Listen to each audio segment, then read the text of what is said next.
Eh bien, je vous propose de démarrer. Bonjour, merci à tous d'être venus si nombreux pour ce 8e Performance User Group. Je pense qu'on n'a jamais été aussi nombreux. C'est la première fois que j'ai un retour de voix, c'est sympa aussi. Et je voulais juste introduire Philippe et Emmanuel, qui vont vous parler ce soir de la programmation réactive et bien entendu de son impact sur les performances.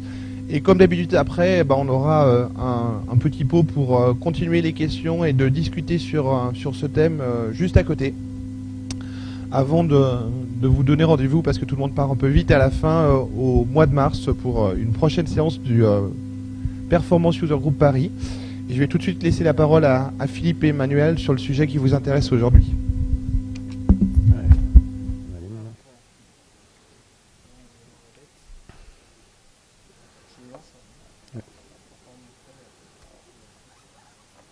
Et présente-toi d'abord. Moi, je prends la main, je la garde. Ça.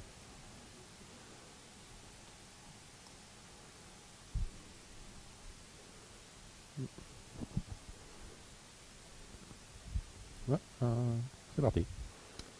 C'est parti. Vas-y. Eh bien, bonjour et bienvenue au Perfug. Je me présente, je suis Emmanuel Fortin, je suis consultant pour Octo Technologies et j'ai travaillé avec Philippe Prado sur le projet qu'on va vous présenter.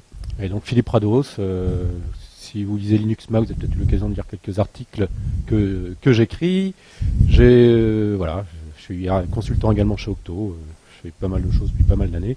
Et là on a un projet un peu original, des travaux de recherche payés par le client, donc c'est quelque chose d'un peu nouveau et on va vous raconter un petit peu tout ça et on souhaite partager avec vous les résultats qu'on a tirés, qui ne valent que bien entendu dans le cadre du projet que l'on a fait, mais malgré tout il y a quand même quelques enseignements intéressants à tirer sur des tendances dans ce type d'architecture.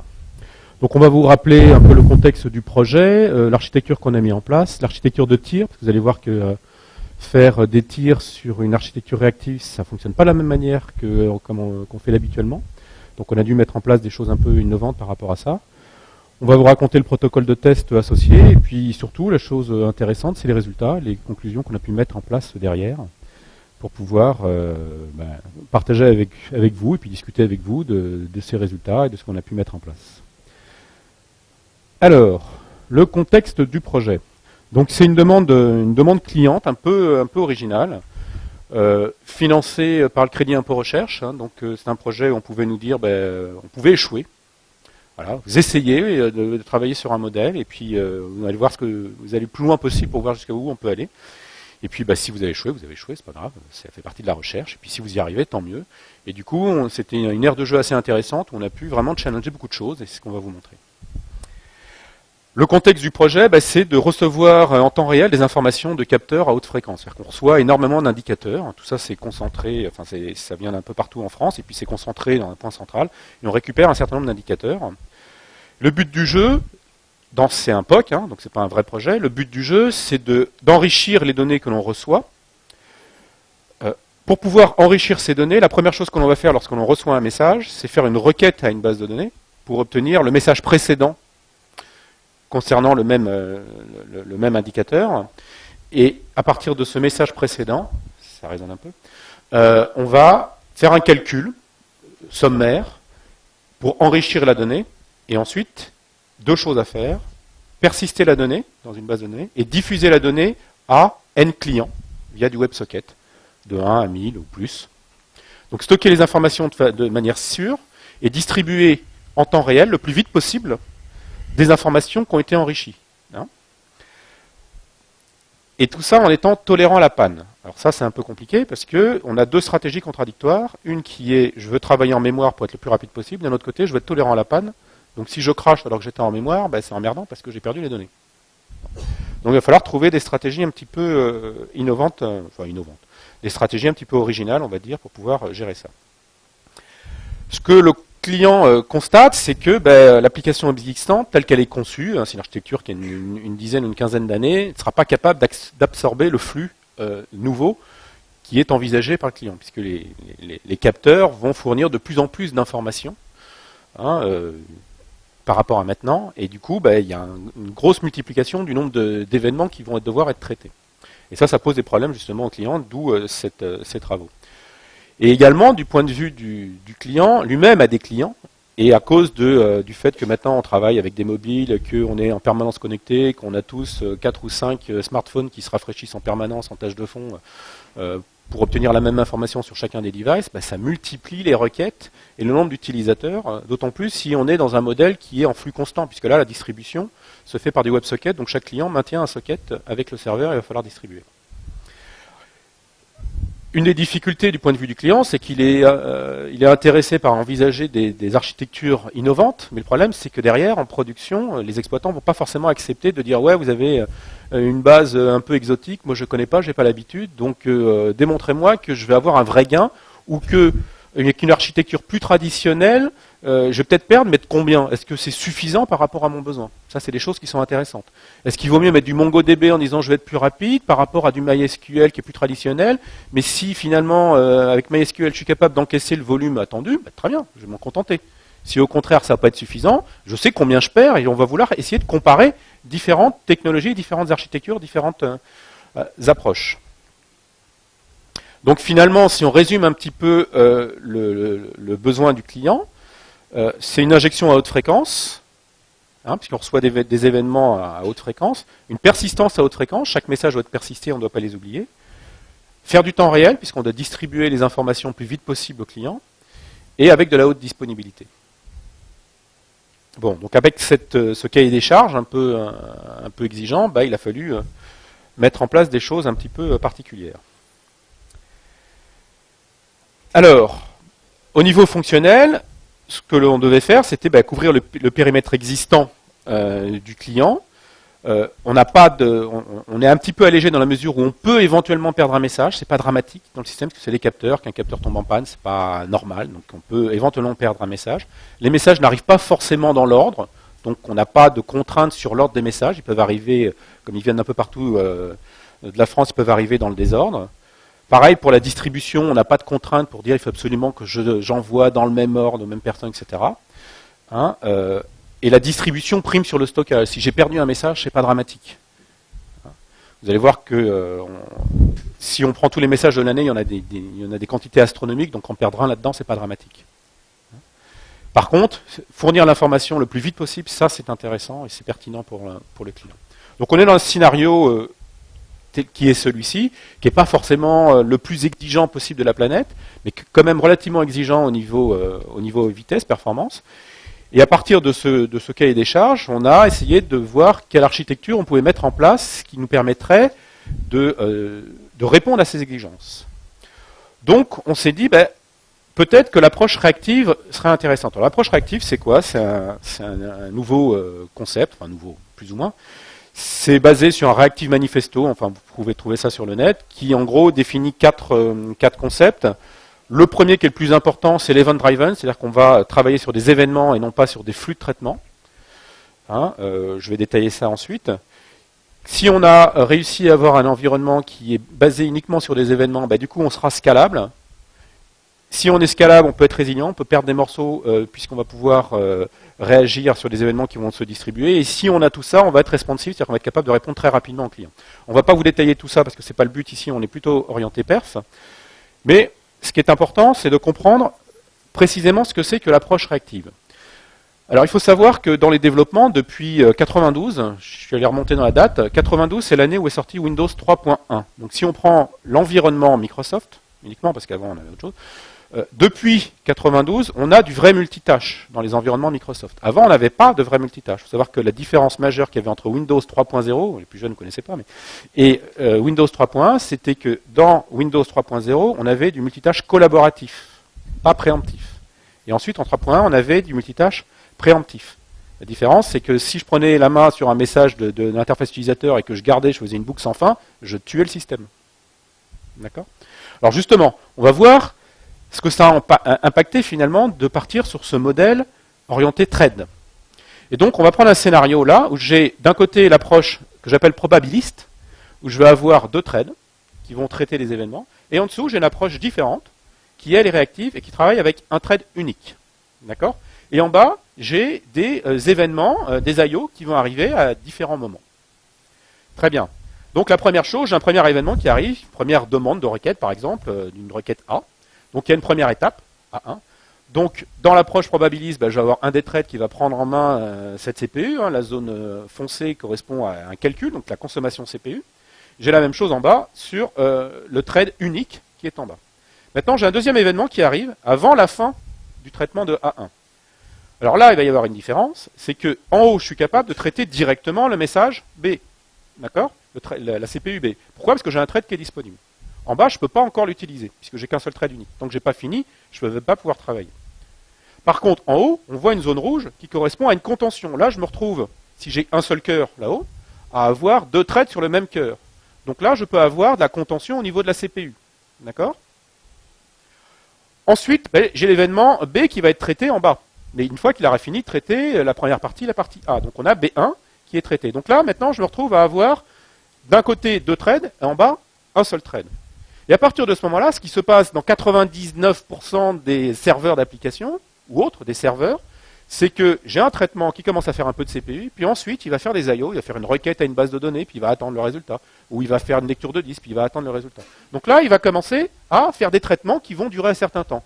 Où là, il ne fait plus de CPU, il ne fait que attendre un acquittement des ressources externes, que ce soit réseau, que ce soit disque, mais il ne fait pas de la CPU. Là où l'approche réactive devient intéressante, c'est que lui, en dessous, lorsqu'il y a un événement C, par exemple, qui arrive, donc une troisième requête, lui, il est capable de traiter C. D'accord ? Alors qu'en haut, il ne peut pas le traiter, puisqu'il n'a plus de thread disponible.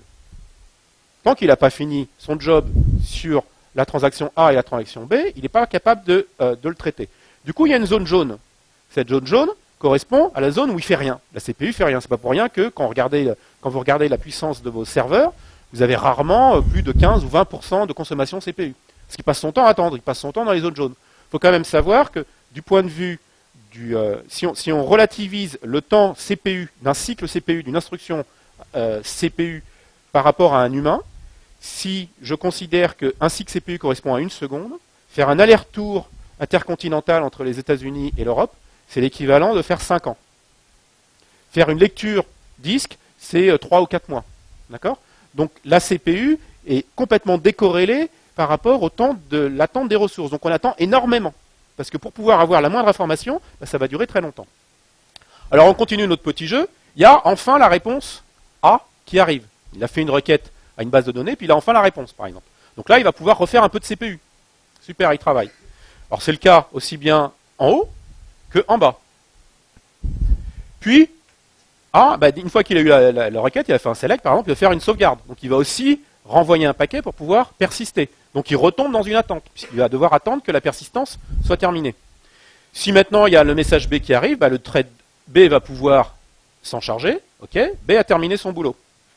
Donc maintenant seulement il va pouvoir commencer à traiter le message C, qui, dans l'étape du bas, est traité depuis un bon moment. Enfin, j'ai la réponse de l'acquittement de la sauvegarde au niveau de A. Très bien, donc là-haut j'ai fini tout mon traitement du A, mais j'ai une contention en rouge entre le A1, entre le A3 et le C1. En bas, je vais pouvoir traiter mon A, et pourtant j'ai qu'un seul thread. Ensuite, je vais avoir mon C qui va se traiter, et je vais enfin avoir l'acquittement du C. Sauf qu'en bas, comme j'ai commencé le C plus tôt, je vais avoir la réponse du C plus tôt. Là, ce que je suis en train de vous montrer, c'est que l'approche en haut est probabiliste. Pourquoi ? Parce qu'elle part de l'hypothèse que, comme je vais multiplier les threads, je vais être capable d'avoir un peu de CPU consommé pendant qu'il y a un thread qui est en train d'attendre sur une I/O. Sauf qu'il y a deux problèmes par rapport à ça. D'une part, si ce n'est pas le cas, on obtient des zones rouges, où il y a de la contention. Et si il ne se passe rien pendant cette zone-là, non seulement il va être bloqué parce qu'on n'a pas mis suffisamment de threads, donc du coup, il va déporter les traitements pour plus tard. Autant au début, j'avais déporté un petit peu le B, mais qu'un tout petit peu, autant là-haut, j'ai déporté le C beaucoup. D'accord ? Et si je veux compenser ça, si je veux réduire la zone jaune, je vais augmenter le nombre de threads. Mais si j'augmente le nombre de threads, je vais augmenter les zones rouges. Donc j'ai un effet un peu pervers. Réduire le jaune, c'est augmenter le rouge et lycée de Versailles.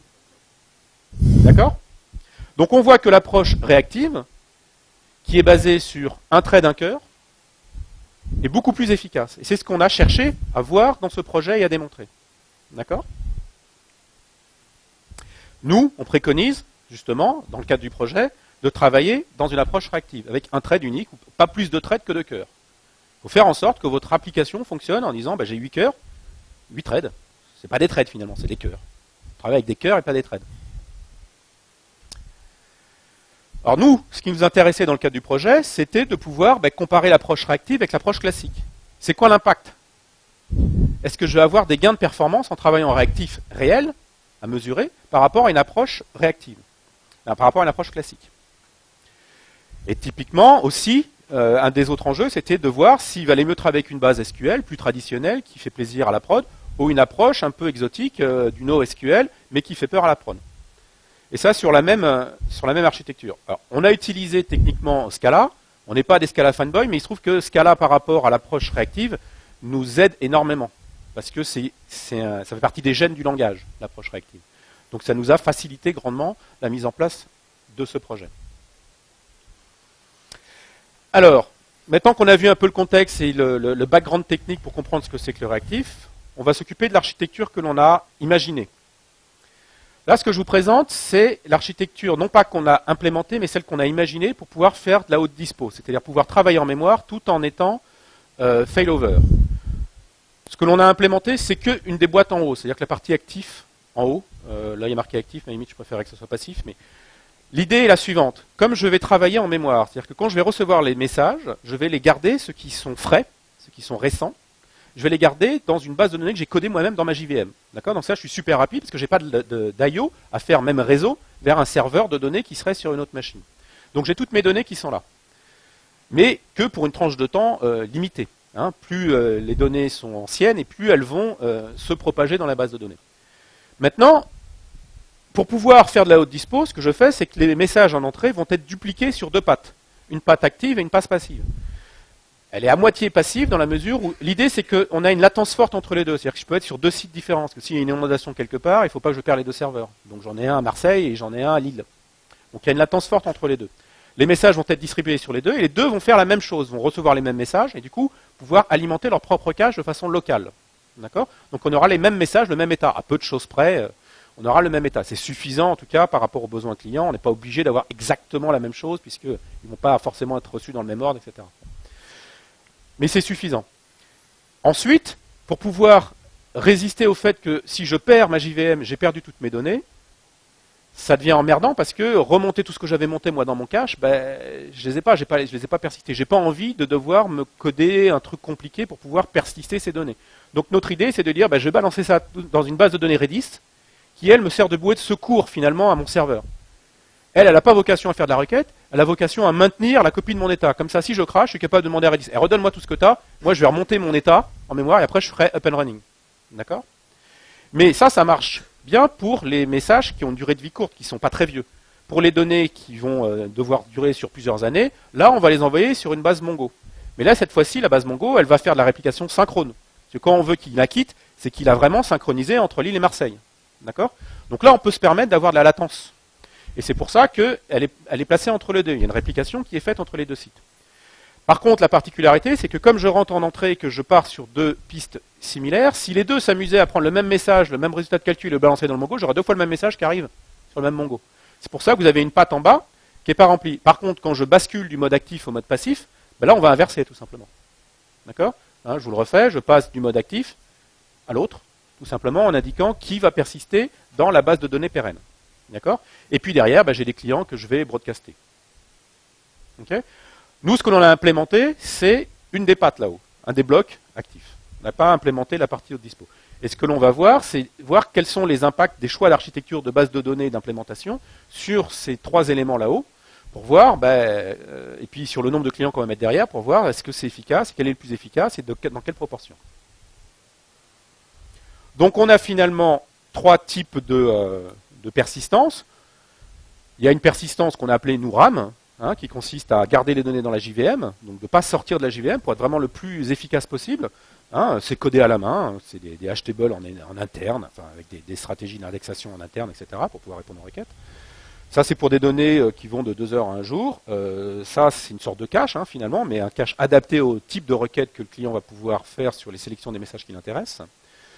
Il se trouve que le nombre de messages est a priori pas très important dans la vraie vie, donc on pouvait se permettre de travailler comme ça. Par contre, on duplique ces informations dans un Redis qui lui est pas persisté. Il est juste là pour pouvoir nous servir de patte de secours si jamais j'ai ma JVM qui tombe ou si je veux mettre à jour mon serveur d'application à chaud, par exemple. Et derrière, on a des persistances à long terme qui peuvent être soit du Mongo, soit du MySQL. Parce qu'on va vouloir chercher à comparer. Et ça, c'est pour initialement un message sur 5. Hein, donc normalement, on sauve moins de messages. Comme on disait, on peut perdre des messages, c'est pas très grave pour le client. Ce qui l'intéresse, c'est plus la tendance des messages. Mais comme on est sympa et qu'on avait les perfs qui suffisaient, on a intégré tous les messages. D'accord ? Mais la demande du client, c'était un message sur 5. Alors, au niveau de l'architecture fonctionnelle, on a décidé de travailler justement avec une architecture très particulière puisqu'on voulait pouvoir tout changer les modules. Pouvoir dire, je vais changer de date de transport, je vais changer de couche métier, je vais changer de façon de communiquer, je vais changer la taille, le format des messages. On voulait pouvoir tout paramétrer parce que le but, c'est de faire du bench, c'est pas de faire un projet. Donc on a finalement 3 couches. Une couche transport qui, elle, est codée en éthique, qui récupère les requêtes des clients pour dire, voilà, je suis intéressé par les messages de tel type, et puis comme ça, si tu les as, tu me les renvoies. Quand le client arrive, il va demander, par exemple, donne-moi les messages depuis 10 minutes. Donc là, on va faire une requête à la base de données pour prendre les 10 dernières minutes, puis après, on va rester actif pour le flux courant, et tous les nouveaux messages qui correspondent encore aux critères, on va les envoyer comme ça au fil de l'eau. Donc on a soit de la requête sur de l'historique, soit de la requête en flux. Et on va broadcaster les messages sur les WebSockets comme ça. La couche métier s'occupe justement de faire la colle entre le transport et puis la gestion des messages. Et tout ça, ça va s'appuyer sur une couche de persistance variable, où il y a plusieurs implémentations de persistance, en vrai il y en a beaucoup, qui va nous permettre, nous, de pouvoir challenger un peu notre modèle et de voir quels sont les impacts que l'on va avoir suivant les différentes architectures qu'on va mettre en place. Donc on a un message qui rentre dans le système par la couche transport, qui du coup, la première chose que l'on va faire, c'est demander à la persistance, « Hey, j'ai un message de tel type, je te fais un select pour que tu me renvoies le dernier message de même type. » Ce qui va me permettre, avec l'ancien message et le nouveau, de pouvoir faire des calculs. D'accord ? Le message arrive, on fait la requête de persistance qui nous renvoie une information, et puis une fois qu'on a fait ça, on peut demander à la persistance, « Tiens, maintenant je te sauve le message. » Sauf que si on est en mode asynchrone, je lui dis « Je te sauve, mais j'ai pas besoin que tu m'acquittes le fait que tu as sauvé, je suis déjà capable de pouvoir travailler. » Hein, on est sur l'approche événementielle que vous avez vue au début. Donc, le message va être balancé à la persistance une fois qu'il a été enrichi, puis diffusé sur les clients. Suivant le nombre de clients, on va sélectionner les bons clients et on va distribuer le message sur les clients. D'accord ? Ce qui est important de voir, c'est la partie asynchrone, c'est-à-dire qu'on n'est pas capable de faire le calcul tant qu'on n'a pas eu la requête. Par contre, faire la requête peut aussi se coder en asynchrone. On n'est pas obligé de bloquer un thread pour autant. Je peux déclencher un select, puis aller faire autre chose, m'occuper d'un autre message, et quand il aura la réponse, il va me renvoyer un nouvel événement. Tiens, j'ai la message, j'ai la réponse, ok, je peux faire le calcul. Maintenant, je vais demander de sauver, puis après, je vais tout de suite distribuer, puis je me barre. D'accord ? Voilà, et donc le message, ensuite, il repart chez les différents clients, suivant les critères qu'ils ont indiqués. Alors, au niveau de l'architecture technique, on devait injecter beaucoup de messages. Mais une des difficultés dans ce genre d'architecture, c'est que on risque de ne pas mesurer l'architecture, mais la capacité d'injection des messages dans l'architecture, puisque on a une injection a priori sur du socket en entrée, sur le réseau en entrée. Donc on ne voulait pas être dépendant de ça. Notre objectif, du point de vue du client, c'était de montrer l'architecture en tant que telle, jusqu'à où elle peut aller. Après, la capacité du client de monter les pattes réseau qui vont bien pour pouvoir nous fournir le flux de la vitesse qu'il veut, à la limite, c'est à lui de voir ça, de changer les machines, etc. Donc, normalement, on a le système noir, là, qui est le système d'information du client, qui aurait dû nous envoyer des messages. Mais comme nous, on trouvait que ce n'était pas efficace, on a un petit peu triché, c'est-à-dire qu'on a fait une injection locale. En gros, on a mis le fichier avec tous les messages qui nous intéressaient, donc en interne, dans un fichier, et on a fait un injecteur local directement dans la JVM. Donc la JVM a un thread qui va prendre les messages, et on l'a codé de façon suffisamment efficace, avec du mapping directement du fichier en RAM, pour avoir ce débit-là, nombre de messages par seconde, donc on est quand même super rapide, pour qu'en gros ça soit négligeable. On considère que du coup, on va vraiment mesurer l'architecture et non pas la capacité à envoyer des messages dans l'architecture. Ce qui nous intéresse, c'est l'architecture en tant que telle, pour voir jusqu'à où on peut la pousser. Après, dans la vraie vie, il est fort probable que le flux qui arrivera en entrée sera inférieur, mais en même temps, si demain ils arrivent à changer l'architecture réseau ou être plus rapide ou mettre je sais quoi derrière, on pourra voir jusqu'à où on pourra pousser l'architecture. D'accord ? Alors, je vais parler un petit peu de la stack technique qu'on a choisi de mettre en place. Donc, en termes de langage, on est parti sur Scala, comme on le disait auparavant. Pourquoi Scala? Parce qu'on a trouvé en fait toutes les implémentations de drivers asynchrones qui nous intéressaient, que ce soit pour Mongo, pour Redis et pour MySQL. C'était un petit peu plus compliqué en Java, et puis aussi Scala nous permettait via la programmation par futur de pouvoir en fait faire ce traitement asynchrone, et c'était aussi orienté avec AK, puisqu'on l'a utilisé, donc il est utilisé dans les drivers, et nous on en a fait un usage qui n'est pas forcément commun, qu'on va expliquer plus tard. Pour les tests unitaires, on est parti sur Scalatest et EasyMockSugar, et Jacoco SSCT, ça c'est les outils pour vérifier la qualité de code. Pour les tests de performance, alors on a utilisé AK Remote et Async HTTP Client.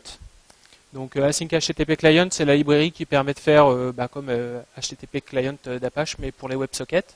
Enfin, en tout cas, on a utilisé cette partie-là, qui est disponible en Scala. Et donc on n'a pas utilisé d'injecteur de type Gatling, JMeter, puisqu'on n'était pas dans un scénario où on a un client qui se connecte au site et qui traverse à travers les pages. Notre besoin, il était vraiment très limité, juste à mettre des clients connectés et à obtenir des moyennes de réception de messages qui sont un peu propres à notre système pour en tirer des métriques. Donc on est resté sur quelque chose d'assez simple dans notre architecture. En termes d'outils de tuning, on a utilisé YourKit, donc qui est un profiler, JClarity et Sansum. Donc après on montrera pourquoi on les a utilisés. Au niveau du choix des drivers, on est parti sur donc le driver officiel MySQL. On va dire que c'est notre étalon, notre valeur, le driver classique supporté par Oracle. En termes de driver asynchrone pour MySQL, on a eu un peu de mal à en trouver un correct, mais on est parti sur ADBCJ. Donc il n'est pas du tout, c'est vraiment du bêta. Pour Mongo, on est parti sur Cacheba, il manque un H. Cacheba, qui est un driver synchrone. Et pour le côté réactive, enfin asynchrone pour Mongo, on est parti sur Reactive Mongo. Côté Redis, on a utilisé donc Redis Client pour le côté synchrone et Redis Scala pour la partie, l'implémentation asynchrone. En termes d'architecture technique pour faire les tests, on est parti sur Amazon EC2. Donc on est parti sur l'environnement cloud pour ne pas être dépendant de l'infrastructure interne chez le client. On a choisi l'offre C1X large parce que c'est celle qui était plutôt orientée CPU, avec une architecture donc 64 bits, un nombre de cœurs à 8. Donc sur Amazon, c'était 8 cœurs égale 2,5 Xeon. C'est un calcul, je ne sais pas trop comment ils virtualisent les cœurs au final. En RAM, on était à 7 Go, puisqu'on n'avait pas des gros besoins de RAM. En réseau, par contre, on a pris une interface réseau élevée. Pour les disques durs, on a pris de l'ephemeral. Enfin, le stockage se fait sur ephemeral. On n'est pas parti sur des SSD. Donc, c'était pour une raison, c'était pour pouvoir comparer à on va dire des serveurs classiques chez le client. Donc, pas avoir des serveurs extrêmement rapides et qu'on en déduise que l'appli, elle va vite parce que les serveurs sont rapides. Donc c'est plutôt comparable pour lui par rapport à son architecture. Et en termes de distribution, on est parti sur Ubuntu 13.10. À savoir qu'on a constaté sur le cloud quand même des grosses différences de performance par rapport à notre MacBook Pro. Mais bon, comme tout est mesuré sur la même archi, ça pose pas de problème en termes de... On regarde les rapports entre les différentes architectures. Donc là, je te laisse... Alors pour l'architecture de test, on avait la volonté de pouvoir tout paramétriser, de pouvoir monter une infrastructure spécifique, la mesurer, en monter une autre, la mesurer, en monter une troisième, la mesurer, etc. Donc on a imaginé un scénario, enfin une approche un peu originale, c'est-à-dire qu'en gros, dans notre Git, on a intégré les exécutables pour les différentes plateformes pour pouvoir monter les instances que l'on voulait, de MySQL, de Redis ou de Mongo, directement embarqué comme si c'était un simple code Java. Donc ça crée un répertoire temporaire, ça balançait l'instance dessus, ça la lançait, ce qui fait qu'elle était vierge de tout impact précédent, des tirs précédents. Et puis une fois que c'était fini, on la tuait et on effaçait, on prenait un autre répertoire et on créait une autre instance. Donc on pouvait demander finalement très facilement de déployer. C'est très bien pour nos tests unitaires, puisqu'on a des scénarios où les mêmes tests vont devoir se jouer sur différentes architectures. On peut vérifier la comparaison, si c'est vraiment stable. et de pouvoir, il va lancer peut-être, quand notre batterie de test unitaire, peut-être une 50 fois chaque instance, suivant tous les scénarios. Et on se retrouve avec une architecture maître qui est en bas, et puis des nœuds esclaves. L'architecture maître, c'est celle qui représente le système d'information que l'on cherche à mesurer, c'est-à-dire celui qui va recevoir les clients, et qui va s'appuyer sur les esclaves étant les bases de données périphériques, qu'on a volontairement mis sur des pattes réseau différentes, puisque c'est proche de l'architecture client, même si on a, nous, dans le test unitaire, éventuellement travaillé en local, où on peut décider finalement de déployer où l'on veut. Donc, à partir de là, on va pouvoir choisir une architecture spécifique avant de faire un tir, et donc de dire, je vais travailler avec le cache en RAM dans ma JVM, ou pas, et je veux que sur la patte de gauche, tu me mettes un Mongo, et puis sur la patte de droite, je veux que tu mettes un Redis. Mais on peut choisir d'autres architectures, d'accord ? Et donc, par exemple, de dire, non, je vais mettre un Redis en local, et je vais mettre un MySQL en haut à gauche. Donc, on a toute la souplesse. Donc, c'est vraiment un laboratoire qu'on présente. C'est vraiment pas quelque chose qu'on aurait de façon traditionnelle. C'est pour ça qu'on pense que c'était intéressant de présenter ici, parce que ce genre de situation arrive assez rarement, finalement. Que le client accepte de payer ce genre de scénario, c'est pas courant. Alors après, on a utilisé AK Remote. Alors on a voulu éviter d'utiliser des déploiements ou du SSH pour lancer les instances sur les sites. On a mis sur chaque machine finalement, donc le triplet, un agent AK qui reçoit des commandes et qui sait exploiter en fait ces commandes pour démarrer les bases de données ou se mettre dans la configuration qu'on veut tester. Donc on a fait aussi une librairie pour les serveurs de base, les différentes bases de données. Et chacun de ces agents savent communiquer entre eux. Donc typiquement ici on a un agent en fait qui va venir préparer une architecture pour faire un scénario de test et qui va envoyer donc via AK mais une commande on va dire de type prepare RAM plus Redis plus MySQL. Ah, il y a toujours la même chose. Donc c'était Mongo. Ensuite, cette commande, le master, en fait, il est capable de l'exploiter. Il la lit et il dit est-ce que on me demande de déployer les 3 serveurs en local ou est-ce que je dois le déporter. Donc les clients auparavant on l'a pas montré, mais ils se sont préenregistrés sur le master.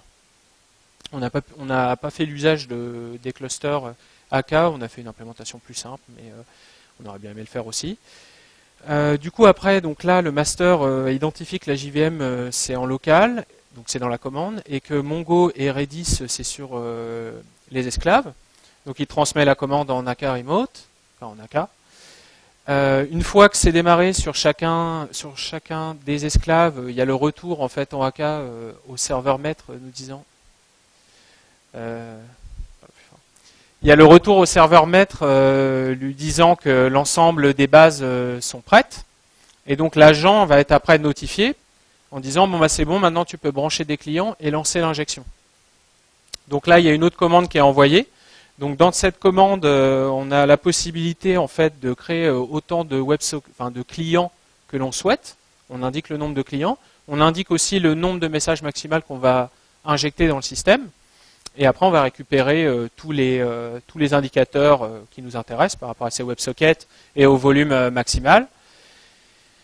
Et on va pouvoir aussi redémonter le système et le remettre dans un état prêt pour tirer un nouveau scénario. Donc protocole de test.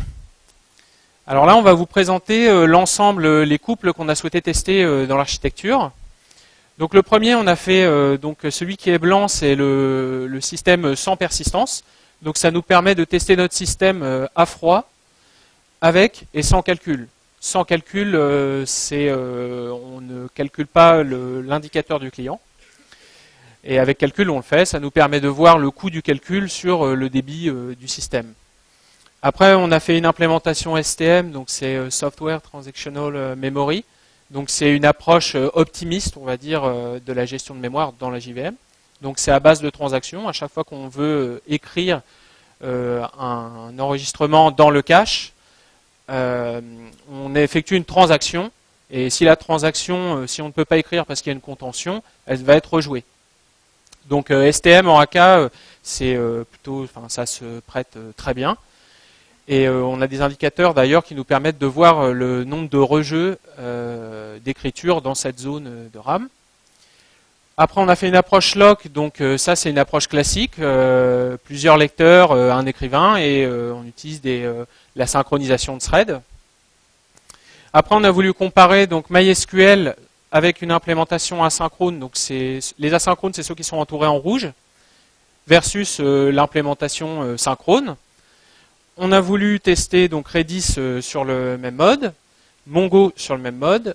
Et puis après, on a voulu enchaîner plusieurs systèmes de persistance. Donc c'est pour coller en fait au premier schéma où on avait un stockage, on va dire chaud, et puis un stockage froid vers le Mongo, et le Redis qui nous sert de secours pour remonter en fait le cache de la JVM. Et puis on a testé le même couple avec MySQL, en faisant varier à chaque fois le choix du driver asynchrone ou le choix du driver synchrone. Donc, bottleneck. Alors, un point qu'on a vite identifié quand on a commencé à faire l'implémentation, c'est qu'un système réactif, ça se teste pas comme un système synchrone. Et le problème, c'est que identifier les goulots d'étranglement sur un système asynchrone, c'est pas facile au début. En fait, on le voit plus sur de la mesure, mais sur un système synchrone, c'est plus simple, vu qu'on est bloquant. Sur le système asynchrone, c'est un ensemble d'échanges de messages au sein de l'application, et c'est pas évident de trouver le goulot d'étranglement. Voilà. Donc un petit rappel sur l'injecteur, le hack qu'il a fallu qu'on fasse au niveau de notre système pour pouvoir compter en fait notre débit. Donc l'injecteur, c'est en I, vient injecter un message dans le système. B, c'est le business, on va dire, c'est le système entier. Et puis, quand on fait une implémentation asynchrone, la libération du thread, on va dire, est faite automatiquement puisqu'on n'est pas bloquant.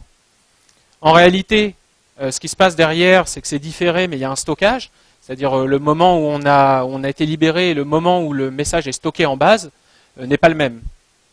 Et donc nous, on a mis un petit hack dessus qui correspond à notre projet pour avoir une callback qui nous notifie qu'en fait, ça y est, le message il est réellement persisté dans la base. Puisque sur la première implémentation qu'on avait faite, on avait fait une injection classique, et en fait notre système, en gros ce qu'on testait c'était nos caches, puisqu'on pouvait injecter 200 000 messages en moins d'une seconde, puisqu'en fait, en réalité ils étaient dépilés derrière, et on voyait bien qu'en base ils n'étaient pas présents. Donc on a choisi cette stratégie. En termes de scénario de test, ce qu'on va vous présenter aujourd'hui, en tout cas ce que nous on a tiré 5 scénarios qui nous paraissaient pertinents. Le premier, c'était de faire une injection constante, enfin une ingestion par pic, donc avec un état initial qui est à vide, et en faisant varier la période qu'on laisse au système pour digérer l'ensemble des messages. Donc elle varie de 1, 5 et 10 secondes. C'est complètement arbitraire en choix. On laisse un client connecté en temps réel sur le système pour faire marcher un petit peu la couche transport. Ensuite, on a décidé donc de faire une injection avec un débit d'injecteur constant et lissé sur le temps. Et on a pris donc en temps 1 seconde, donc c'est par rapport aux analyses d'avant. Et on a fait varier le débit de 80, 90 et 100% de ce qu'on a constaté avant, du débit moyen constaté avec l'injection par pic. Toujours avec un client en temps réel. Enfin, on a une injection par pic et là on fait varier le nombre de clients WebSocket. Donc on va de 100, 200 à 1000 clients en temps réel. Donc 1000 WebSockets qui écoutent tout le trafic. Après, on a fait un test qui consistait à mettre 10 000 records en base de données et d'effectuer 100, 200 et 500 requêtes simultanées qui ramènent 10 000 records pour vérifier les latences et la pertinence de l'usage d'un cache ou pas. Et enfin, on a fait, donc ça c'était le contrat initial, c'était voir en combien de temps on est capable d'absorber 1 an de messages du client. Enfin, c'est le fichier qui correspondait à son activité sur 1 an. Pour un type de message donné, et avec un client en temps réel, toujours pour faire fonctionner la couche transport. Donc débit auto-ajusté, donc là c'est un petit peu faux. C'est la partie la plus compliquée à comprendre, mais aller au tableau. Après tout va être clair. Alors en fait, ce qu'il faut voir, c'est qu'ici on a une durée de test de 1, 5 et 10 secondes, c'est la durée qu'on laisse au système pour digérer le volume de messages.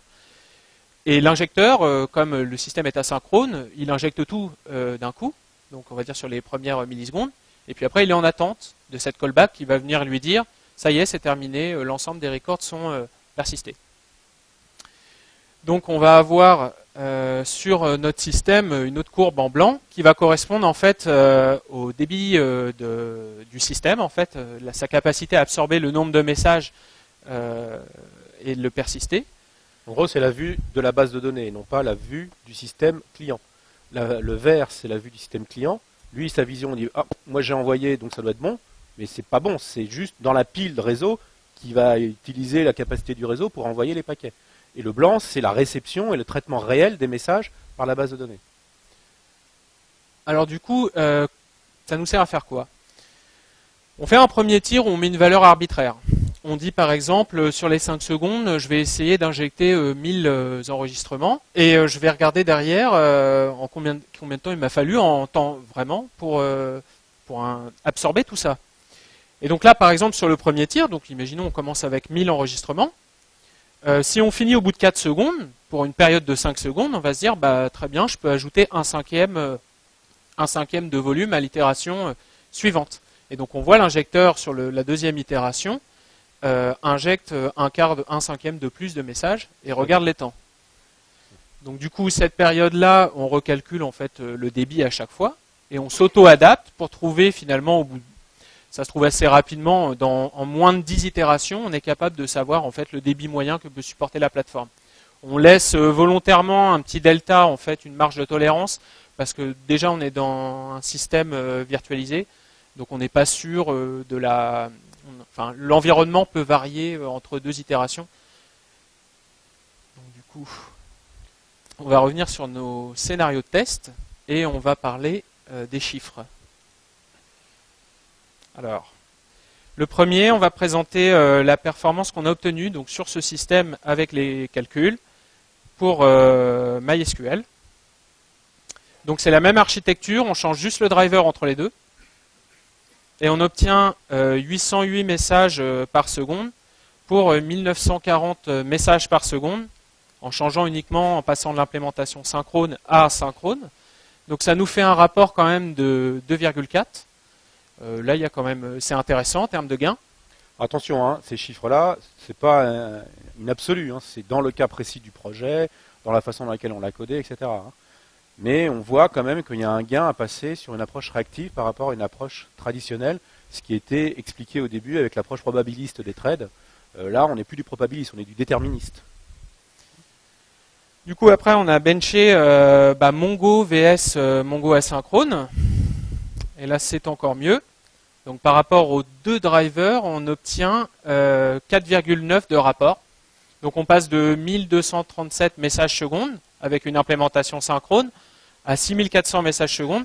Donc ce qu'il faut voir, c'est qu'entre les deux, comme on est dans un modèle où on fait un select avant et un save, on a quand même une transaction, en tout cas dans le cas de MySQL, systématique une fois qu'on persiste. Et on a en fait finalement sur mon laptop, quand je faisais en local, j'arrivais à faire par exemple des 16 000 messages secondes. Il y a aussi le poids de l'environnement cloud et la latence réseau des bases qui sont déportées. On n'a pas testé tout en local. Enfin, Redis vs Redis asynchrone.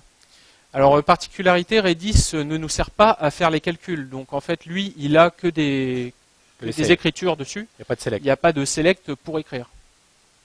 Et donc là, en termes de rapport, on arrive à du x13. Donc les drivers, ils sont pour beaucoup. La première fois, sur le Redis synchrone, on était à 1800 records secondes. On a rechangé le driver, on a déjà gagné. Donc effectivement, c'est des chiffres à mettre en rapport avec l'état des drivers actuels. Ce qui est important de savoir, c'est que quand on est sur ce type de grandeur, 40 000 messages par seconde, la moindre mauvaise implémentation de CPU a un impact énorme. Puisque là, on cherche à optimiser la consommation CPU. Typiquement, on a fait des premiers scénarios qui étaient purement RAM, par exemple. On ne comprenait pas pourquoi c'était lent. On a regardé, on a benché, on s'est rendu compte que c'était juste une petite librairie qu'on avait écrite tout au début, qu'on n'avait jamais remis en cause, mais juste la conversion JSON. On a réécrit la conversion JSON, on l'a fait x10. Parce qu'on est tellement élevé au niveau débit que du coup, la moindre rédaction et impact au niveau de la CPU a un impact énorme. Puisque finalement, on se retrouve dans le demi, là, la version où on n'a rien mis comme calcul, à avoir le traitement d'un message qui est extrêmement court. On a tout fait pour que ce soit le plus court possible. Donc le moindre calcul là-dedans qui fait x1000 en pure CPU, ça ne se voit pas quand on est sur de l'IO, mais ça se voit énormément en proportion quand on est sur ce genre de modèle. Et alors à titre de comparaison justement pour la l'anecdote du JSON. J'étais sur mon MacBook à 80 000 messages secondes avec le parseur qu'on avait créé à la main. En le changeant, je suis passé à 450 000. Mais architecture à blanc. Et il a la mémoire SSD. Alors du coup, ça nous donne la comparaison suivante. Si on regarde la même archi avec MySQL et Mongo, en passant de MySQL à Mongo synchrone, c'est 53% de gain dans ce cas de figure. En passant de Mongo à MySQL asynchrone, c'est 56%. Donc là, MySQL n'est pas si mauvais finalement. Et MySQL versus Mongo asynchrone, on a plus 300% de gain en termes de nombre de messages par seconde. Du coup, on va vous présenter maintenant les courbes des différents systèmes qu'on a énumérés au début sur un même graphique avec une tranche de 1 seconde. Je vais te laisser. Alors, donc là, on est... Maîtrise-moi en bas. Donc là, vous avez en bas les différents... Je ne sais pas si vous voyez tous, mais en bas, vous avez toutes les combinaisons. Donc on veut comparer, par exemple, la première colonne, pour ceux qui ne voient pas, c'est le software transaction in memory, c'est-à-dire quel débit maximum en auto-ajustement on a pu sortir pour pouvoir gérer uniquement du software transaction in memory. C'est-à-dire que je vais faire un select en mémoire pour obtenir les records qui m'intéressent, faire le calcul et réécrire en mémoire. D'accord ? Donc là, on voit qu'on arrive à près de 25 000 messages par seconde. La version lock est un peu moins efficace. D'accord ? Ensuite, les deux courbes suivantes, c'est les Redis. D'abord, le premier en synchrone, le deuxième en asynchrone. Mais attention, c'est haché parce que là, on ne fait pas le select. Parce qu'on ne fait pas de calcul dedans, c'est juste de la sauvegarde. Donc les chiffres ne sont pas forcément à comparer avec les autres. D'accord ?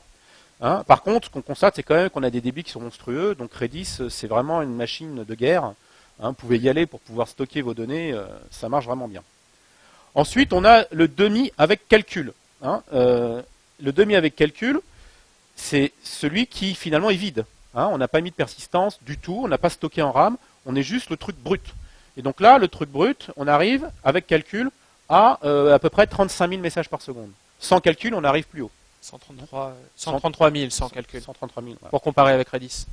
Alors ensuite, bon, c'est tout petit, mais on a le MySQL synchrone, avec le MySQL asynchrone, qui fait à peu près le double ou le triple. On a vu les chiffres tout à l'heure. La même chose pour Redis tout seul, Redis asynchrone, qui a la même proportion. Donc là, on retrouve finalement les chiffres qu'on vous a montrés tout à l'heure. Et ensuite, on a des combinaisons. C'est-à-dire je mets du STM d'abord, suivi d'un Redis asynchrone, suivi d'un Mongo synchrone, puis la même chose avec un Redis asynchrone. Et finalement, on se rend compte que les courbes des versions combinées dépendent finalement du temps du mode de l'élément le plus lent, ce qui n'est pas absurde. Suivante. Donc là, on présente les mêmes chiffres, mais cette fois-ci en faisant varier la durée de l'injection, donc on passe à 5 secondes. C'est-à-dire qu'au début, on se retrouve à mettre beaucoup plus de messages dans le système Linux qui est derrière. Du coup, on lui laisse plus de temps pour pouvoir l'absorber. Le but, c'est qu'à chaque fin de cycle, on est vidé. C'est-à-dire qu'il faut que toutes les secondes, dans le premier scénario, toutes les secondes, il ait vidé tous les traitements qu'on lui a demandé de faire. Et là, c'est toutes les 5 secondes, on veut que tu vides. Donc comme lui, il fonctionne en burst, il va foutre le maximum au début, et puis ensuite, il va avoir un peu plus de temps, il va avoir jusqu'à 5 secondes pour vider. Et l'interrogation qu'on s'est posée là, c'était de savoir, est-ce que finalement, ça a un impact de mettre un burst plus gros ou plus petit ? Et on faisait varier la taille du burst en faisant varier finalement la tranche de temps. Et donc on se rend compte finalement que ça n'a pas beaucoup d'impact. On est quasiment sur les mêmes chiffres. Donc l'idée c'était de stresser le système en injectant une grosse masse de messages en entrée avec l'injecteur. Et on a reconduit le test avec cette fois-ci 10 secondes. Et en fait on constate que finalement c'est relativement stable et que la durée d'injection n'a pas de... En tout cas l'effet de burst qu'on a au début de l'injection n'a pas d'impact sur les systèmes. Ça s'explique simplement parce que là, ce qu'on est en train de tester, c'est l'alimentation des caches du système d'exploitation. C'est-à-dire que tous les messages qui ont été déposés pour partir sur le réseau vont prendre plus de place en mémoire, mais ensuite, c'est la capacité de la carte réseau de prendre les paquets, les envoyer, puis le suivant, puis le suivant, puis le suivant. Donc cette vitesse-là, elle ne bouge pas finalement dans le temps. Donc là, finalement, on pourrait mettre 1 milliard de messages, si on avait suffisamment de mémoire, le débit serait le même. Du coup, ça nous a rassurés pour dire, ok, ça n'a pas d'impact. On va pouvoir, dans les tirs suivants, considérer qu'on va prendre la tranche de temps d'1 seconde. D'accord ? Parce que c'est plus simple pour les calculs. Donc ensuite, on va faire varier un petit peu les clients là-dessus. On va essayer avec 1, 100, 200 et 1000 clients connectés en permanence. la demande du client à la base, c'était 100 clients. Donc on voit donc très clairement sur les systèmes qui sont en mémoire pure, comme il y a moins de temps disponible pour traiter les messages, puisqu'il est quand même alloué au dispatching. Il n'y a pas d'IO là. Il est au dispatching des requêtes pour les clients connectés. Alors ça, c'est un point, c'est que chaque client qui se connecte, il a une requête. Alors on n'a pas fait un système d'abonnement. Il a une requête qui joue pour savoir quand un message arrive s'il est destinataire ou pas. Donc il peut dire je me connecte à tel ou tel point d'intérêt, mais pas celui-ci, ou je veux tous les messages de celui-ci qui passent par ici.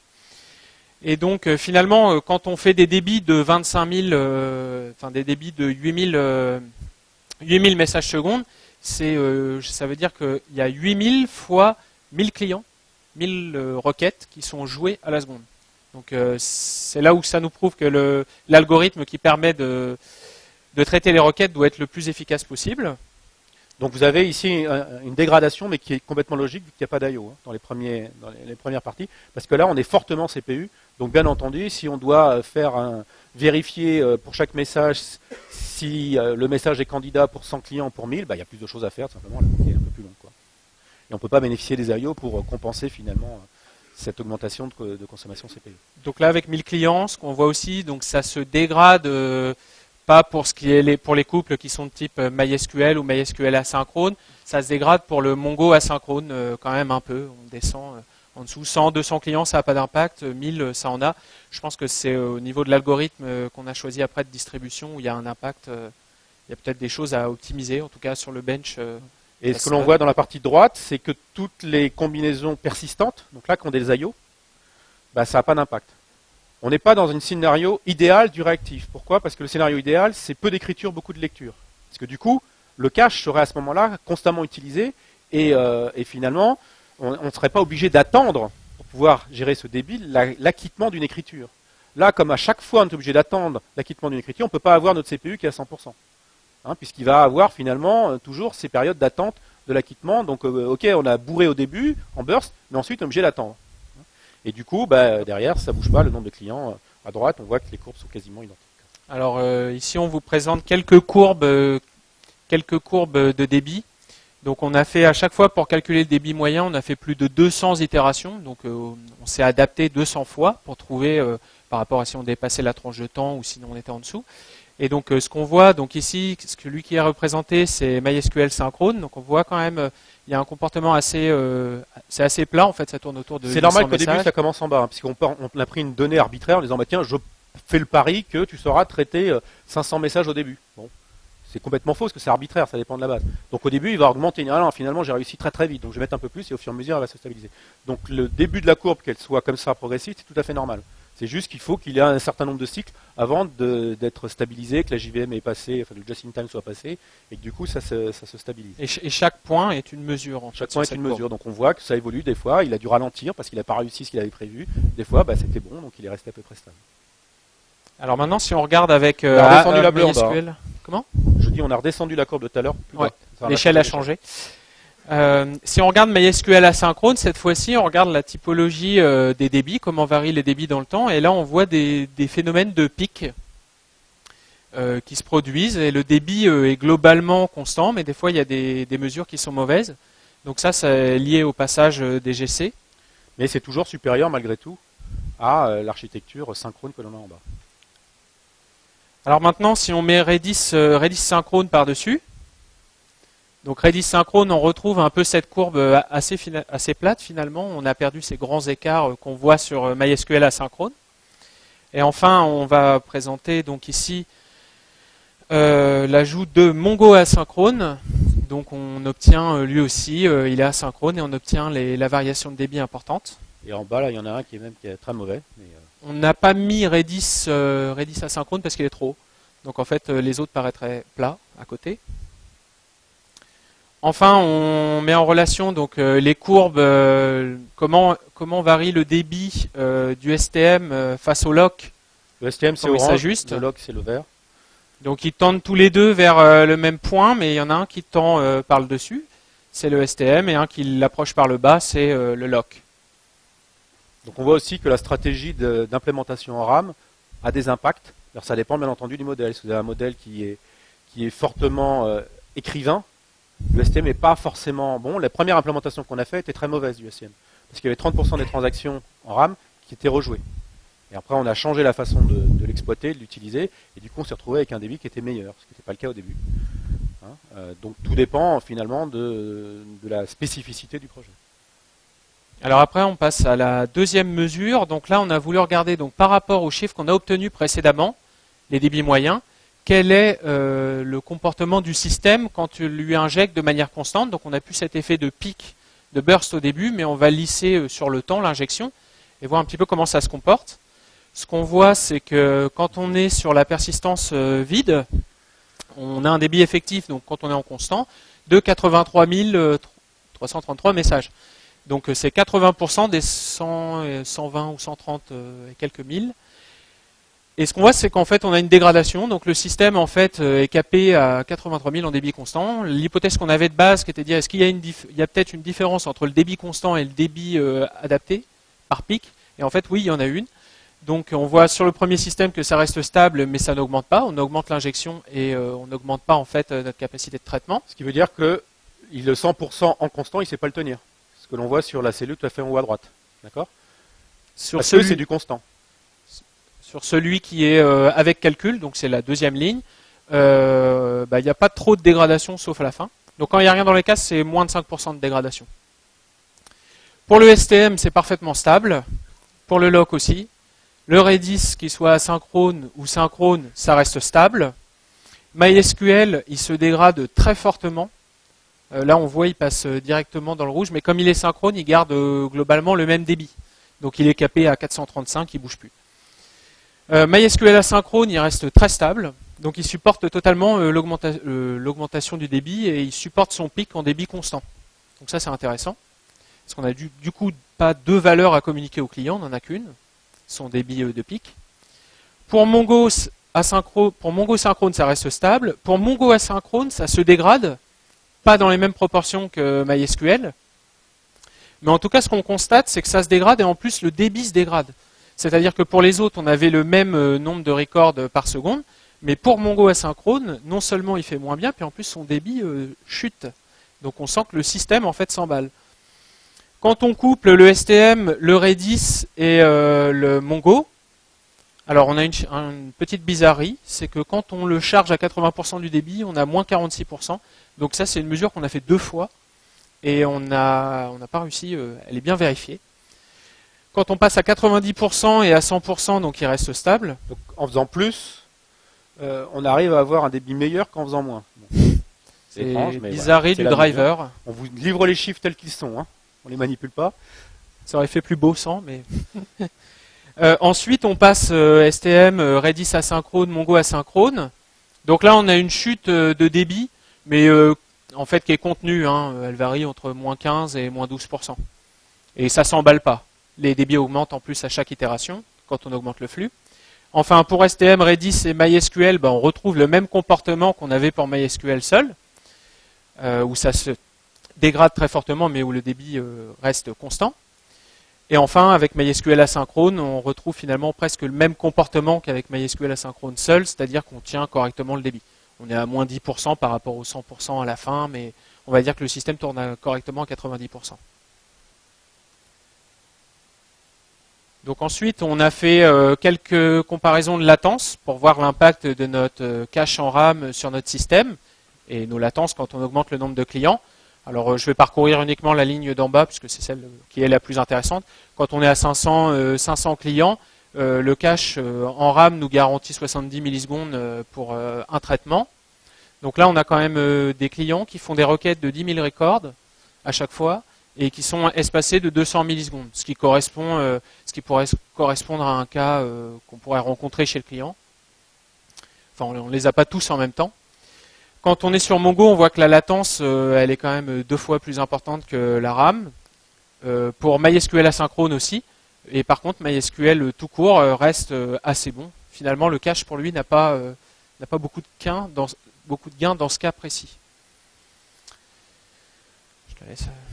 Alors, ce qui est important dans ce type d'architecture, c'est que l'ennemi de toute cette architecture, parce qu'on a tout fait pour être rapide, c'est la latence. Et le pire ennemi de la latence, c'est le garbage collector. On n'est pas le seul à le dire, il y a des papiers de Twitter qui disent exactement la même chose.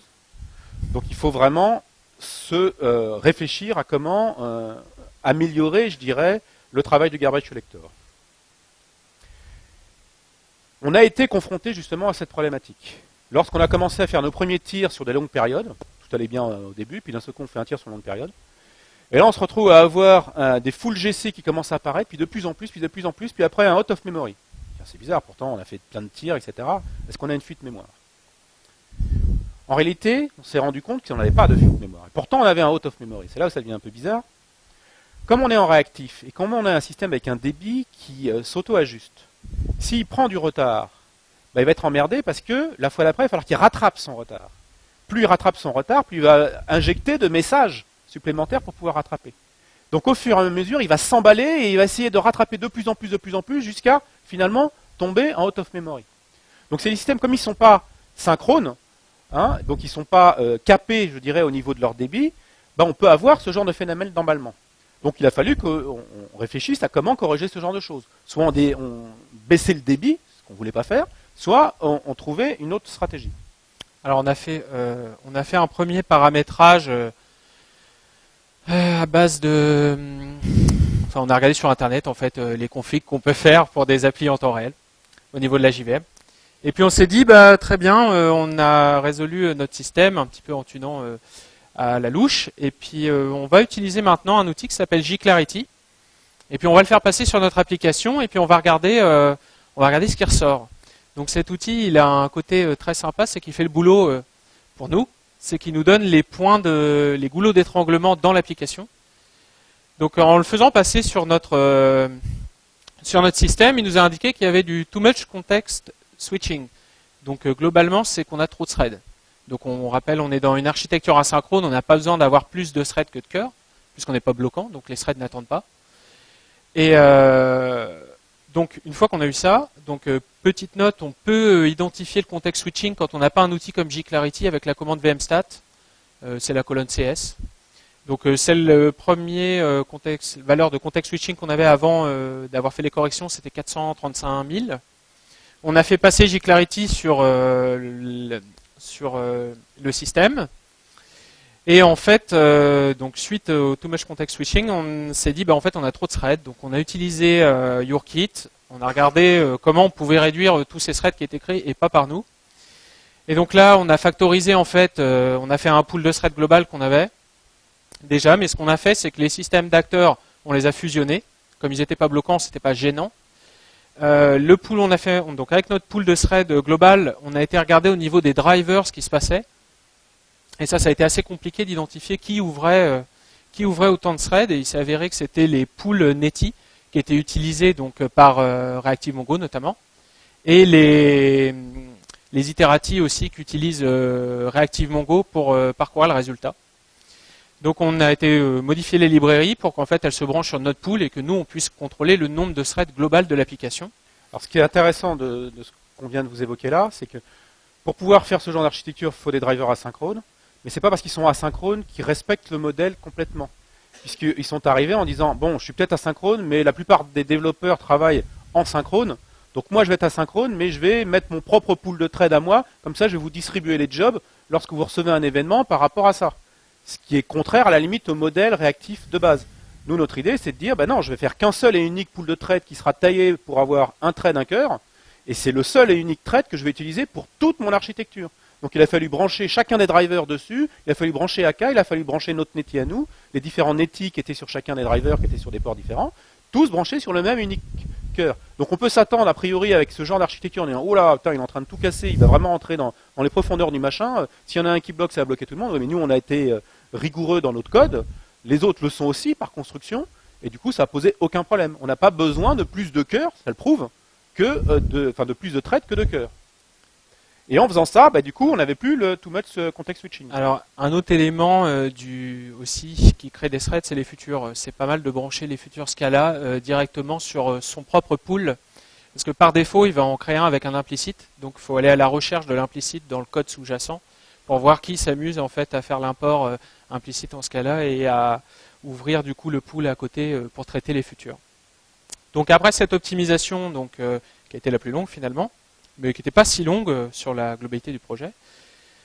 On a obtenu une première configuration, on s'est dit on va monter un petit peu la taille de la HEP. Et finalement, on a eu un throughput de 98,1.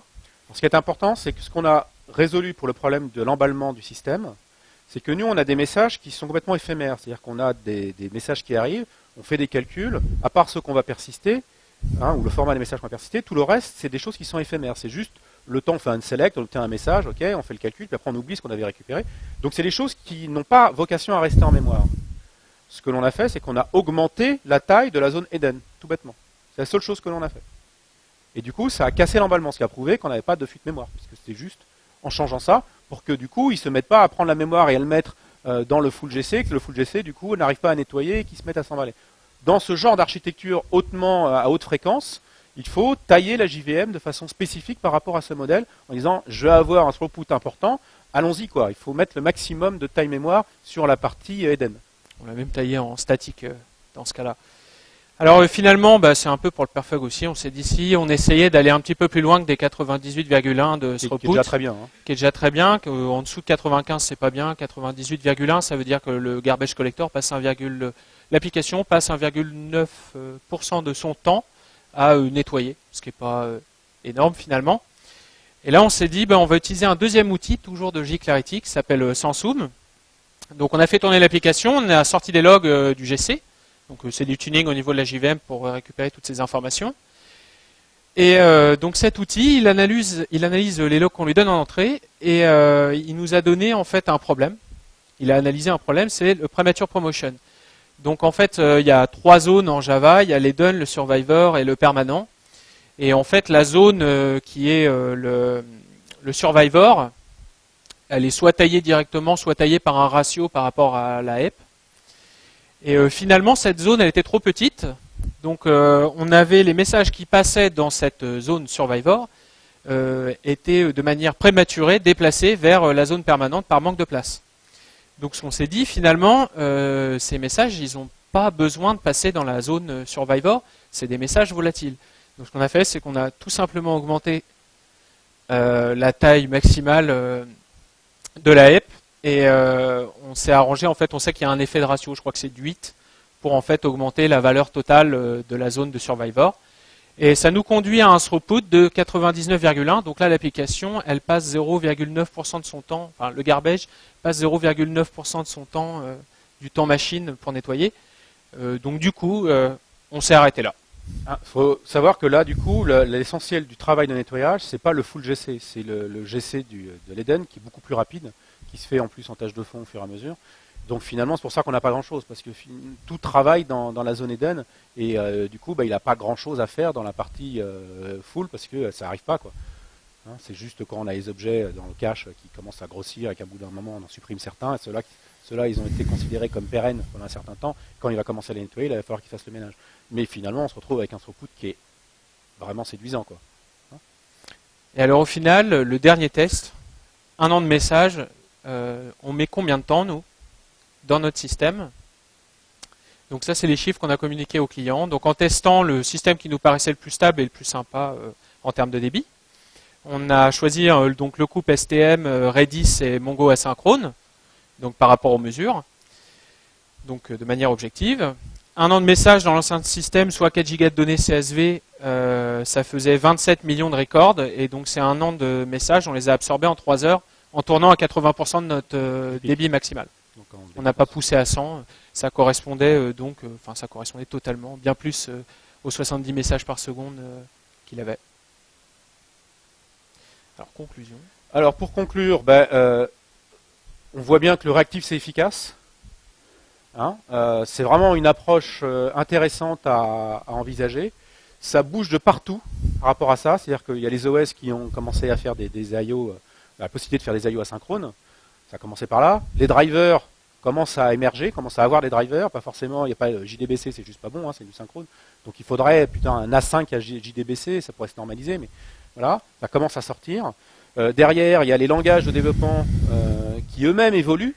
Alors d'une part, on a des frameworks, que ce soit AK, que ce soit d'autres, mais les langages eux-mêmes sont en train d'évoluer. C'est-à-dire qu'on rajoute des syntaxes, on rajoute des approches pour pouvoir faciliter le développement réactif et pas avoir de l'enchaînement de callback et travailler plutôt sur une approche qui ressemble à du linéaire, alors qu'en réalité c'est du réactif, avec toujours la stratégie qui consiste à dire on fait un trade par cœur, pas plus. Ça sert à rien de faire plus. Si vous faites plus, vous êtes en train de retomber sur les zones jaunes et rouges que je vous ai montré tout à l'heure. Ça sert à rien de faire plus, la preuve. Là, on arrive à avoir des débits monstrueux avec juste un seul trade, enfin un trade par cœur, pas plus. On a même des contentions si on ne le fait pas. Donc c'est meilleur de pouvoir mutualiser tout ça parce que derrière, les outils de perf nous disent c'est meilleur de pouvoir mutualiser. Et alors finalement, dans la rubrique on aurait aimé paralléliser la distribution AKK. Donc ça, on avait des idées de traitement à faire sur les requêtes. Tester un cache distribué de type Hazelcast dans l'application. Comparer avec Cassandra. Alors l'idée, si on a vu le premier système au début, mais on pourrait très bien se dire, en fait, ce système se duplique. On utilise un système de réplication avec Cassandra sur chacun des sous-systèmes et on isole la donnée, on fait du sharding pour pouvoir rajouter systématiquement des machines et pouvoir adapter notre débit. Et utiliser Protobuf comme format de message. Donc on était parti sur du JSON et du WebSocket au début pour de la commodité et pour pouvoir brancher des clients web et être en format natif. C'est aussi le client qui avait demandé.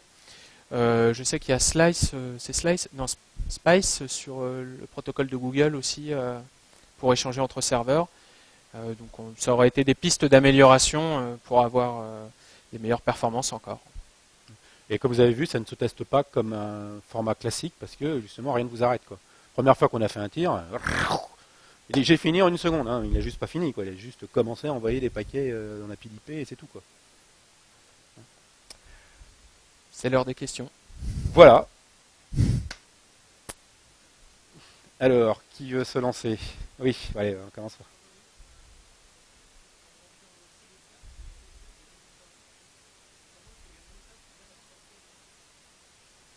Les résultats sur les calculs, alors. Oui.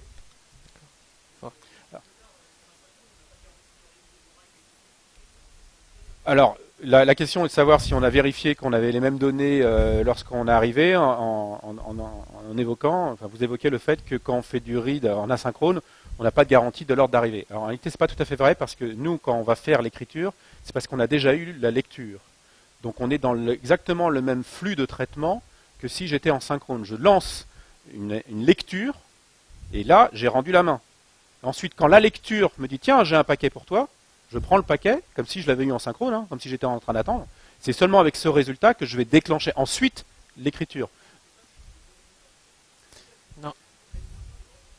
Oui, alors, ça serait la même chose si on était... ça, c'est le problème des contentions. Si je gère plusieurs threads qui sont tous les deux en train de faire l'écriture, donc ça ne change rien au modèle. Hein, c'est juste de savoir si on va tout sérialiser au niveau de la base de données. On était dans un scénario, comme on l'a évoqué au début, qui n'avait pas forcément cette exigence. C'est pas grave si on a travaillé avec le N-2, on va dire. Si jamais il y en a eu un qui est arrivé au milieu, dans le modèle, c'était acceptable. Si maintenant, c'était pas acceptable, il aurait fallu mettre des verrous par type d'objet pour pouvoir garantir qu'on sérialise par typologie de message. Mais c'est le même problème si vous êtes en multithread. Hein, donc c'est pas l'approche réactive qui aurait impacté cette démarche. Ah bah ça va modifier le taux, mais ça serait dans les deux cas, que ce soit en réactif ou pas en réactif, ça modifierait le taux, puisqu'on a une contention sur chaque type de message, quoi. Il y avait une deuxième question. Oui.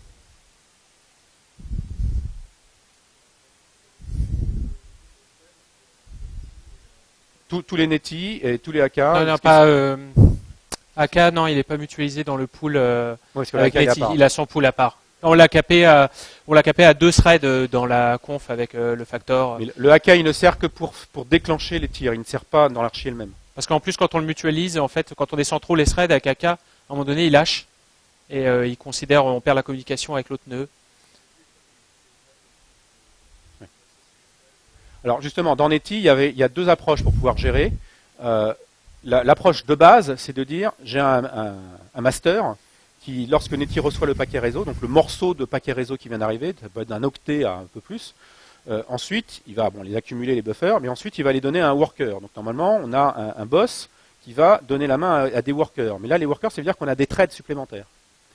Nous, ce qu'on en a fait, c'est qu'on voulait justement pousser le concept jusqu'au bout. Donc ce qu'on a dit, c'est que normalement on est censé lui donner deux pools de threads. Le pool de threads du home et le pool de threads des workers. Et on a dit c'est le même. Comme c'est le même, il va dire, bah tiens, j'ai mon premier, je veux déclencher un worker, donc je veux déposer un message. En réalité, il se dépose un message à lui-même. Donc du coup, on est dans un modèle, on n'a même pas de thread pour pouvoir gérer le netty en entrée. Donc ça veut dire que nous, à partir du moment où on prend la main, il faut qu'on réponde le plus vite possible pour pouvoir être capable de traiter le deuxième paquet réseau qui va arriver derrière. Sinon, on est en train de les bloquer. Mais on a tout conçu dès le début pour pouvoir faire en sorte qu'on soit le plus court possible. C'est pour ça qu'on obtient des débits importants quand on est dans l'approche vide, où on n'a pas de persistance, parce qu'on a tout fait pour que ça puisse fonctionner comme ça. Et ça n'a posé aucun problème de dire, bah tiens, je prends les deux pools et je en fais en fin de compte qu'un seul, c'est le même. Et du coup, tout est sérialisé. Il n'y a qu'un seul trade à la limite en entrée. Après, on multiplie les trades si on veut pour les calculs. Hein. Mais c'est juste à ce moment-là qu'on a besoin de multiplier les trades pour pouvoir jouer sur les cœurs. Mais au niveau du traitement de base du message, on est purement monothread. Et globalement, pour AK, en fait, on a un pool de threads de 6 threads, on a 8 cœurs et on a 2 dédiés à AK. Parce que derrière, en fait, les drivers, l'implémentation par exemple de ReactiveMongo, il utilise en fait AK pour dispatcher le travail les retours de réponse en fait.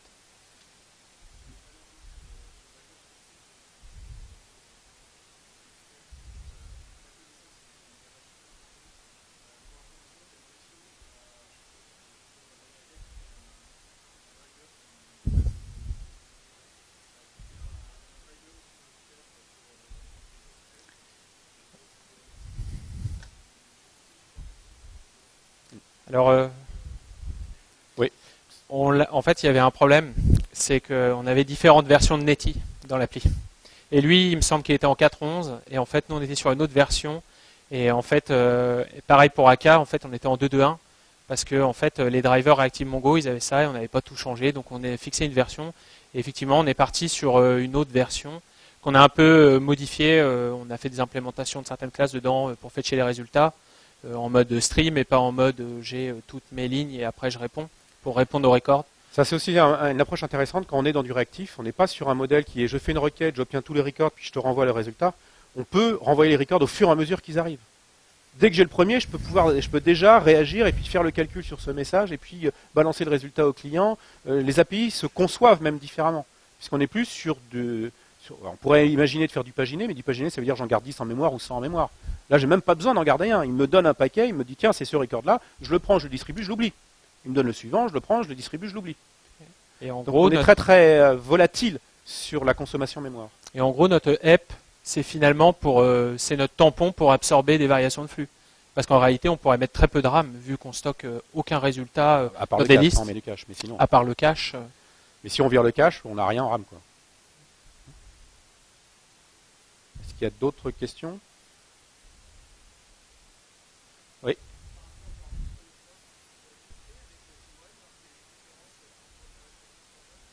Non. Alors la question c'est de savoir si on a testé par rapport au garbage collector, si on avait des différences. Non, on n'a pas testé, mais comme de toute façon on a vu qu'on avait un throughput qui était monstrueux, ça serait marginal, quoi. Si on gagne 2% là-dessus, ça ne va pas nous gagner grand-chose, quoi. On peut pas. Bah, on aurait pu. Le client, pour l'instant, on avait un budget limité. Donc voilà, faut savoir qu'initialement, le client, on ne devait pas faire le MySQL, par exemple. Nous, on s'était dit que c'était pertinent de pouvoir le faire pour pouvoir comparer. On avait une architecture qui s'y prêtait, c'était l'opportunité, l'occasion de le faire. Donc on est allé plus loin que la demande du client, ce qui nous a permis de comparer. Alors bien entendu, les contraintes, c'est qu'il faut trouver les bons drivers, on n'a pas forcément les retours, c'est des drivers qui ne sont pas forcément secs. Les chiffres qui sont là, parfois quand on change de driver, on a peut-être des gains différents. Donc il ne faut pas prendre ces chiffres-là comme étant voilà, une valeur absolue, Octo a déclaré que machin était 14 fois plus rapide que truc. Non, c'est pas ça. C'est juste dans ce scénario-là, avec le choix des drivers que l'on a mis, dans la plateforme que l'on a mis, ce que l'on voit quand même, c'est que l'approche réactive est plus efficace que l'approche non réactive. Ce qui s'explique avec le schéma que je vous ai montré au début, mais qui se mesure également avec ce que l'on a vu là dans les scénarios qu'on a mis en place. Y a-t-il d'autres questions? Oui.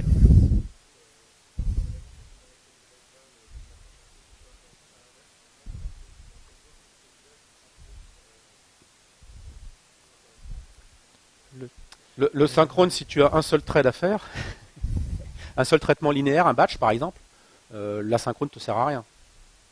Hein, c'est un problème comme on l'a vu, c'est un problème d'approche statistique ou pas de la gestion des trades. Si tu dis je fais des trades uniquement pour essayer de boucher les trous lorsqu'il est en train d'attendre des IO, là t'es pas bon. Si tu es dans ce scénario-là, ben, l'asynchrone a priori serait meilleur. Maintenant, si c'est marginal, voilà, il y a toujours des contre-exemples. Mais a priori, dès qu'on est sur ce modèle-là, le réactif semble plus efficace.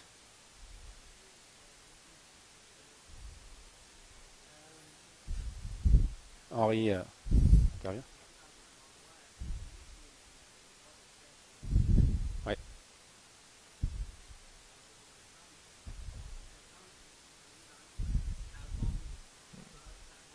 Ouais.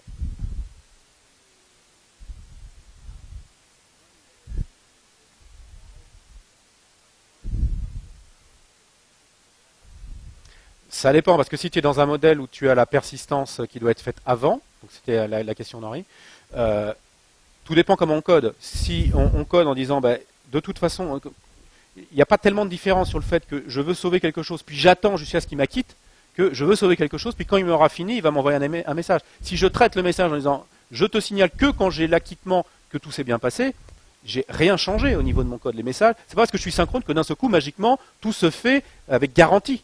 C'est pas parce que j'ai commencé à écrire une transaction sur ma base de données que je vais avoir réellement la fin. Si ça plante au milieu, je ne sais pas à quel moment. Ça se trouve, il a jamais commité, ça se trouve, il a commité, mais il n'a pas eu le temps de m'envoyer la réponse. J'ai aucun moyen de connaître la différence. Donc le réactif, pour moi, n'a pas de différence sur le fait que je dis je dois être dans une transaction ou pas. C'est bien comme ça que ça se passe derrière. C'est de toute façon de la synchrone au niveau du réseau. On a bien des paquets qui vont s'emboîter, qui vont s'enchaîner les uns à côté des autres. La seule chose, c'est qu'on va peut-être en mettre plus sur le réseau quand on est sur du réactif. D'ailleurs, c'est ce qu'on voit, ce qui est assez étonnant, c'est que on n'a pas multiplié l'ouverture des connexions à la base de données. Et pourtant, on est capable d'entrelacer des requêtes. C'est-à-dire que MySQL est capable de recevoir plusieurs requêtes dans son même flux, parce qu'il n'y a qu'un seul socket qui est ouvert sur la base de données. Et du coup, lui, ça lui permet de pouvoir être plus efficace. Plutôt qu'un modèle plus traditionnel, limite même avec du pool de trade, le pool de trade n'a pas d'intérêt si derrière votre serveur est capable de pouvoir entrelacer les requêtes, parce que lui, c'est que des trames qui passent, il va redistribuer ses jobs derrière. Donc ça ne sert à rien d'ouvrir des pools de trade en ouvrant plusieurs. Et c'est ce qu'on constate a priori sur MySQL, on n'est pas rentré dans le détail, mais lui, il est parfaitement capable, sur un seul flux, de pouvoir faire plusieurs requêtes simultanées dans le même flux. On n'a qu'un seul canal de communication, puis ça suffit. Maintenant, mettre plusieurs canaux de communication au niveau réseau, c'est pareil, hein, c'est juste qu'il y a un port qui va différer entre les paquets, hein, mais derrière, ça fait un peu plus de contention pour pouvoir faire la distribution. Mais de mon point de vue, l'approche réactive ne change rien, même si ça paraît bizarre, ne change rien par rapport à l'approche traditionnelle où on dit je fais un truc, il va m'acquitter quand c'est bon. Je fais un truc, il va m'envoyer un message quand il a prouvé que c'était bon. Après, je pourrais continuer mon job. Il y a un coût quand même, c'est le coût du... Ouais. Au niveau ordonnancement, oui, ça c'est les contentions entre l'ordonnancement. Ah, t'as pas de garantie d'ordonnancement. Ouais. Mais t'en as pas plus quand tu mets plusieurs trades. Oui. Plus tu multiplies tes trades, t'as pas de garantie d'ordonnancement parce que si tu as plusieurs trades qui vont faire des requêtes au même moment,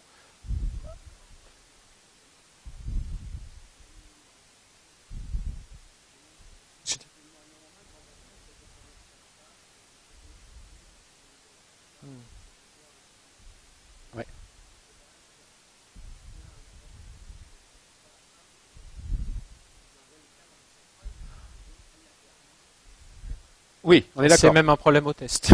C'est un problème au test. Donc c'est sûr que si on a un scénario qui consiste si on avait dans le modèle traditionnel une approche qui est je ferai une première requête, puis je fais une deuxième, puis je fais une troisième dans un ordre précis, l'avantage du réactif c'est qu'on est capable de paralléliser ces requêtes, de ne pas attendre la première pour pouvoir faire la deuxième. C'est un des avantages. Mais si on a cette contrainte d'ordonnancement, il faut attendre l'acquittement de la première avant de déclencher la deuxième. Si on se dit super, gratuitement je vais pouvoir paralléliser, on sera peut-être plus rapide, mais il peut y avoir des effets de bord si votre code n'a pas été prévu pour. Et là, dans ce cas, il peut y avoir de l'inconsistance puisqu'on n'aura pas forcément les mêmes données. Si je sauve 23 et qu'après je fais une requête qui veut lire et que je veux trouver le 23, il faut bien que je le fasse après. Si je le fais au même moment, elle n'aura pas forcément 23. D'autres questions? Oui.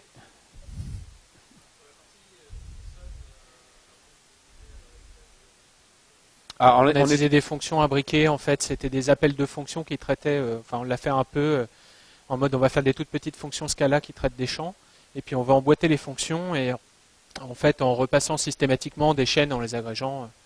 En gros, c'était des formats en cascade, c'est-à-dire qu'en gros il y avait une petite fonction qui faisait un format avec des %s qui s'occupait d'un champ, puis après on avait une autre qui prenait un buffer et qui faisait n champs, puis après on faisait le paquet cadeau. Donc c'était du pur CPU pourtant. C'était pas un gros framework qu'on avait mis derrière qui était très lourd. C'était vraiment il y avait 10 lignes de code quoi. Mais c'était basé sur du format, ce qui est pas terrible, et qui créait plein de petits buffers qui du coup devaient à chaque fois se recopier. On a juste viré tout ça en disant je fais dès le début, je sais quel est mon flux, donc je fais un buffer complet avec du stream builder, bêtement, en injectant les records qui nous intéressaient derrière. Je produis qu'un seul et unique buffer, basta, et c'est ce buffer que je vais garder, que je vais persister. On l'a vu à travers YourKit en fait sur les temps alloués quand on a l'architecture à vide, dans quel bloc de code on passe le plus de temps. Et en fait, il me semble même qu'on a pris une string interpolation directement en fait. En Scala, donc on met avec des dollars directement, c'est disponible par rapport à la portée.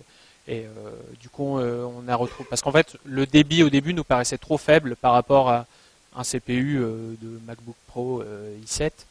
Et du coup, ce qu'on a décidé, en fait, c'est de faire. On a construit après l'architecture à blanc pour bien tester ça. Et on s'est dit, en fait, passer de 80 000 à 430 ou 450 000, effectivement, la transformation JSON.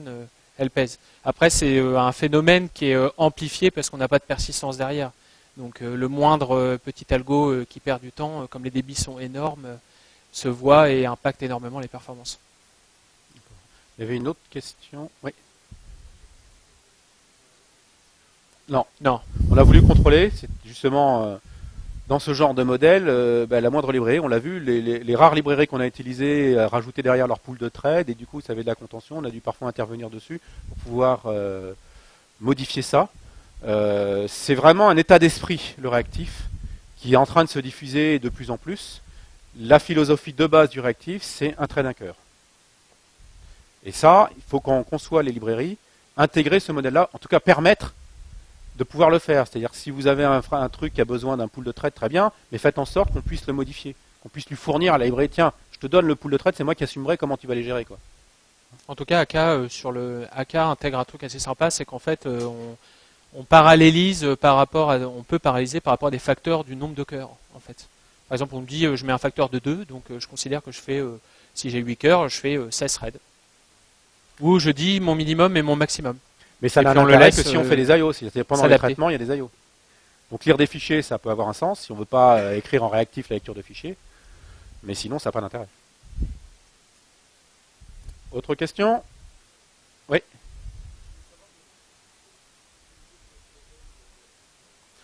La question est quels sont les autres projets qui sont réactifs? Dès que vous voyez du Node.js, vous êtes sur du réactif. Donc vous avez par exemple PayPal qui vient de dire qu'ils abandonnaient Java pour maintenant passer tout en Node.js. Pour deux raisons. D'une part parce qu'ils ont des gains de performance très importants, et d'autre part parce que ça leur permet d'avoir le même langage côté front et côté back. Mais Node.js, c'est du réactif, par construction. Le site de type safe aussi. Le site de type safe, non mais c'est eux qui font la pile. Ceux qui sont derrière le Reactive Manifesto. Enfin, ça c'est marrant parce que sur leur site, les 4 items qu'on voit, ils sont présents sur leur site très stylisés. Et en fait, quand on lit le Reactive Manifesto, c'est très teinté acteur. C'est eux qui ont fait Scala, qui font AK, etc. Donc c'est de mon point de vue vraiment une vague de fond qui est en train de vraiment de monter.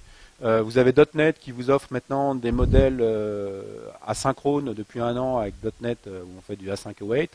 Vous avez Scala qui nous propose des transformations de code. Vous écrivez un modèle, mais lui vous compile autre chose pour le rendre réactif.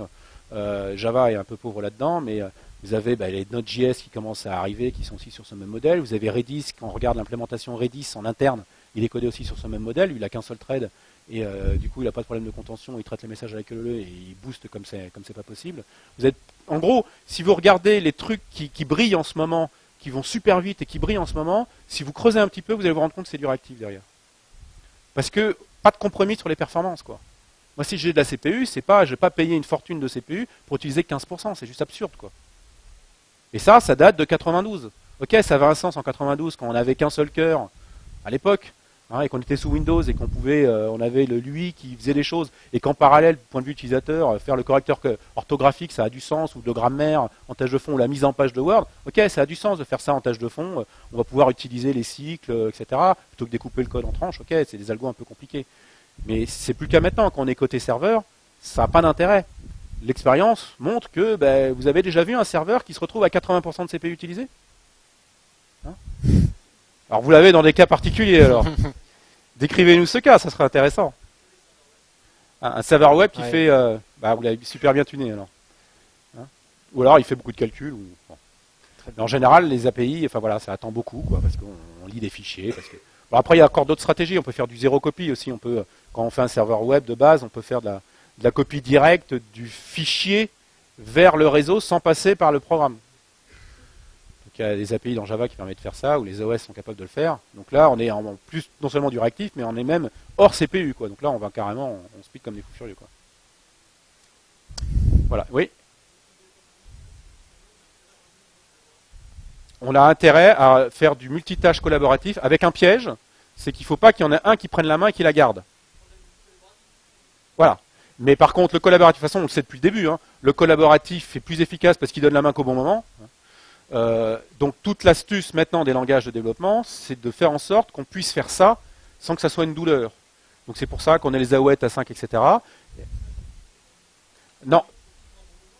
Oui, non, l'idée, c'est pas faire ça. C'est-à-dire d'écrire un flux linéaire, mais dès qu'on fait un await E5, en réalité, il y a une transformation de votre code qui est faite pour pouvoir traduire ça en automate à état. Donc on écrit de façon complètement classique, en réalité, c'est un automate à état. Il va prendre la suite de votre code. Quand vous faites une fonction qui dit Toto, je lis un fichier, ou je fais une requête, j'attends la réponse, puis après je fais un autre résultat. Donc on s'attend à un flux de traitement qui est complètement linéaire. En réalité, il va prendre la suite, et il va tout seul l'injecter dans la callback de réponse.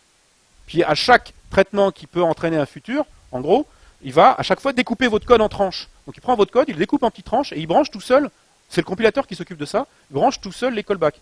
Alors la particularité en tant que développeur, c'est qu'il faut faire attention, chaque morceau peut très bien être exécuté par des threads différents. Donc si vous amusez à faire des variables de thread, ça va être compliqué. Voire plus subtil, j'avais mis un papier sur le blog d'Octo sur la mort du garbage collector, et puis il y a une réponse.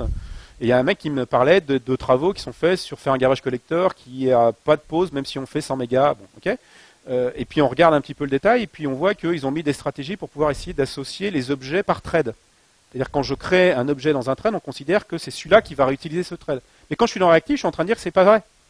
Parce que c'est pas parce que je l'ai créé dans ma boucle, à la limite, mon objet temporaire que j'ai créé dans ma boucle, au début de ma boucle, sera peut-être consommé ou utilisé dans un autre thread dans la suite de ma boucle, parce qu'entre les deux, j'ai un appel apparemment bloquant, mais qui a été traduit en appel non bloquant. Donc les langages évoluent clairement sur ce modèle-là, hein, tous. Même JavaScript, dans les specs 1.7, offre maintenant le moyen de plus travailler en événementiel avec du callback, mais permet de faire des générateurs et de pouvoir faire l'équivalent de coroutine, enfin, pouvoir en gros écrire un code linéaire et de mettre en pause le traitement dans l'état où il est et le reprendre plus tard, quoi, sans pour autant faire du train. Okay. Très bien, bah écoutez, on vous remercie.